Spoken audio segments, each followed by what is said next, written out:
Azatlyk Radiosynyň Türkmenistandaky habarçylary şoňlar paýtagtda grip keseliniň giň ýaýranlygyny ýurdun gündegorunda Liwap vilayetinde bolsa koronawirusyň ojagy bolan Hytaýdan gelýänleriň saklanýan regionda howpsuzlyk çäreleriniň güýçlendirilýänligini habar berýärler.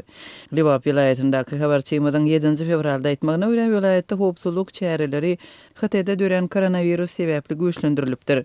Habarçylarymyzyň we garaşsyz media serişdeleriniň maglumatlaryna görä bu regionda Hytaýdan barýan adamlaryň saklanýan karantin zonasy ýerleşýär. Liwapda koronavirus sebäpli harby we polisiýa işgärleri howpsuzlyk çärelerini güýçlendirýärler. Her köçäniň başynda polisiýa we harby idaralarynyň işgärleriniň bir topory nowatçylyk edýärler.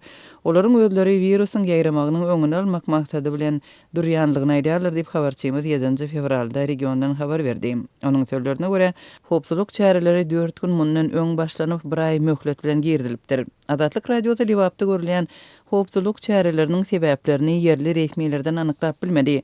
Global epidemiýanyň dowam edýän wagtynda türkmen häkimetleri ýurtda sanitariýa epidemiologiýa çäreleriniň puhtalandyrylýanlygyny we serket ýaka giňişliklerde gözegçiligi güýçlendirýänligini ma'lum etdiler. Emma nähili çäreleriň amala aşyrylanlygy barada takyk habar bermediler. Habarçylarymyzyň maglumatlaryndan çen tutulsa, häzirki wagtda iň intensiv çäreler ýurdun gündegorunda Liwap vilayetinde görülýär. Azatlyk habarçylary we garaşsyz media serişdeleri bu vilayetde Hytaýdan barýan raýatlaryň ýerleşdirilýän karantin zonasynyň bardygyny habar berýärkä, näçe adamyň karantina salynanlygyny anyklap bolmaýar. Türkmen häkimetleri koronavirus we onuň öňüni almak boýunça özleriniň alyp barýan çäreleri barada ilaty habarly etmekden saklanýarlar. Şol bir wagtda Aşgabatda grip keseliniň epidemiýasynyň dowam edýänligini habarçylarymyz aýdýarlar we şoňlar keselhanalara ýüz tutýanlaryň okuw jaýlarynda bolsa kesellänleriň köpdigini habar berýärler.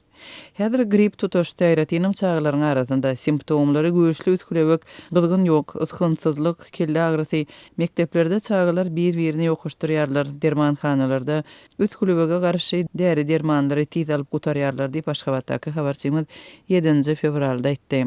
Sosial ulamlarda gripden vaksina almak barada bildirişler peýda boldy. Azatlyk Radio Aşgabatyň Görogly köçesinde ýerleşýän medisina idarasyna jaň edip şol ýerde gripden sanjymy 44 manat 20 tiňe etdirip bolýanlygyny anyklady. Bütün Dünya Saglyk Guramasynyň berýän sanlaryna görä dünýäde täze koronavirus bilen kesellänleriň sany 28293 adama ýetipdir. Olardan 28068 adam Hytaýda we bu ýurtda 564 adam aradan çykypdyr. Dünýäniň beýleki 24 ýurtunda 225 adam keselläpdir we biri ýogalypdyr.